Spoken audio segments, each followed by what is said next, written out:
Hello বন্ধুরা, কেমন আছো সবাই? আশা করি ভালো আছো। আজকে আবার একটা নতুন রেসিপি নিয়ে চলে এসেছি তোমাদের সামনে। তো আমরা আজকে বানাতে চলেছি লোটে মাছের ফ্রাই বা লোটে মাছের পকোড়া। খুব সুন্দর একটা রেসিপি আমরা তৈরি করতে চলেছি আজকে। তো দেখুন, এটার জন্য আমাদের প্রয়োজন কিছু ধনেপাতা। তো আমরা এখানে অল্প কিছু ধনেপাতা নিয়ে নিয়েছি। এটাকে আমরা একটা ছুরির সাহায্যে ছোট ছোট টুকরো করে কেটে নেব। তো এটাকে ছোট ছোট টুকরো করে আমাদের কেটে নিতে হবে। দেখুন, এটা আমরা ছোট ছোট টুকরো করে কেটে নিচ্ছি।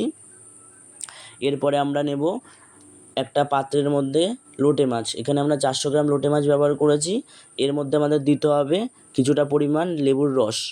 তো লেবুর রসটা দেওয়া হয়ে গেলে আর এখানে দিয়ে দেবো আমাদের আগে থেকে পেস্ট করে রাখা আদা, রসুন আর কাঁচা লঙ্কা।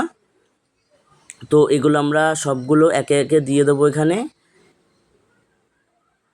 তো এরপরে আমরা দেবো স্বাদ মতন লবণ।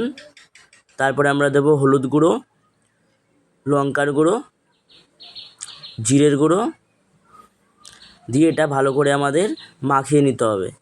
মশলাটা যেন আমাদের লোটে মাছের গায়ে ভালো করে লেগে যায়। এরপরে আমরা ওটা আধ ঘন্টার জন্য ঢেকে রেখে দেবো। এদিকে আমাদের নিতে হবে 1 চামচ ময়দা আর হাফ চামচ আমাদের নিতে হবে কর্নফ্লাওয়ার।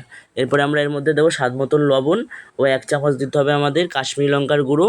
এটা দেওয়ার পরে আমাদের এটা ভালো করে মিশিয়ে নিতে হবে আর আমাদের দেখতে হবে এটা যেন ভালো করে মিশে যায়। এরপরে আমরা দেবো সামান্য পরিমাণে জল। আর ব্যাটারটা আমাদের ঘন করতে হবে। দেখতে হবে ব্যাটারটা যেন পাতলা না হয়ে যায়। তো এর জন্য আমরা এটা ভালো করে অল্প অল্প জল দিয়ে আমরা মিশিয়ে নেব। তো দেখতেই পাচ্ছেন আমাদের ব্যাটারটা কতটা গাঢ় হয়েছে। তো ব্যাটারটা আমাদের এরকমই গাঢ় করে নিতে হবে যেন পাতলা না হয়ে যায়। পাতলা হলে কিন্তু ব্যাটারটা হবে না। এরপরে আমরা নিয়ে নেব একটা কাচের বাটি। এর মধ্যে আমরা দেবো 1 চামচ ময়দা। ময়দাটা দেওয়া হয়ে গেলে আমরা আমাদের যে ম্যারিনেট করা যে মাছটা ছিল, ম্যারিনেট করা মাছটা আমরা এক একটা করে ময়দার মধ্যে এরকম করে মেশাবো আর প্লেটে রাখবো।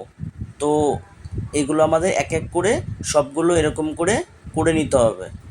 দেখুন, আমরা এখানে সবগুলোই করে নিয়েছি। তো আপনারা অবশ্যই এই রেসিপিটা বাড়িতে বানাবেন। খুব সুন্দর একটা রেসিপি আর সময়ও খুব কম লাগে আর সবাই রেসিপিটা পছন্দ করবে। তো এরপরে আমরা নিয়ে নেব একটা প্যানের মধ্যে আমাদের দিয়ে দিতে হবে তেল। তেলটা দেওয়া হয়ে গেলে যে ময়দা মেশানো আমাদের লোটে মাছগুলো ছিল সেগুলো আমরা এক এক করে ব্যাটারের মধ্যে এভাবে চুবিয়ে নেব। আর মাছটার মধ্যে যেন ব্যাটারটা ভালো করে লেগে যায় সেটাও আমাদের দেখে নিতে হবে। তো দেখুন, এটা আমরা এক এক করে তেলের মধ্যে ছেড়ে দিচ্ছি।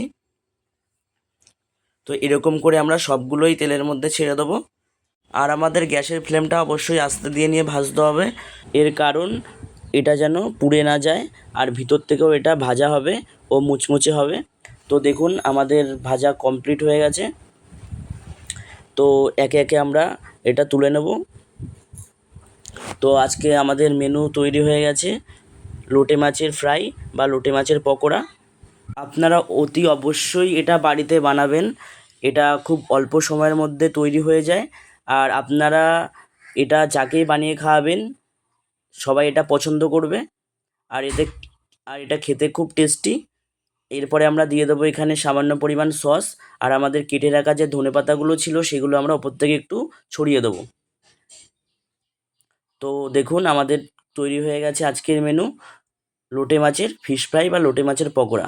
তো আপনাদের যদি এই ভিডিওটা ভালো লেগে থাকে তাহলে অবশ্যই কমেন্ট করে জানাবেন, একটা লাইক করে দেবেন, শেয়ার করে দেবেন। ধন্যবাদ। আর আপনারা যদি আমার চ্যানেলে নতুন হয়ে থাকেন তাহলে অবশ্যই একটা সাবস্ক্রাইব করে দেবেন।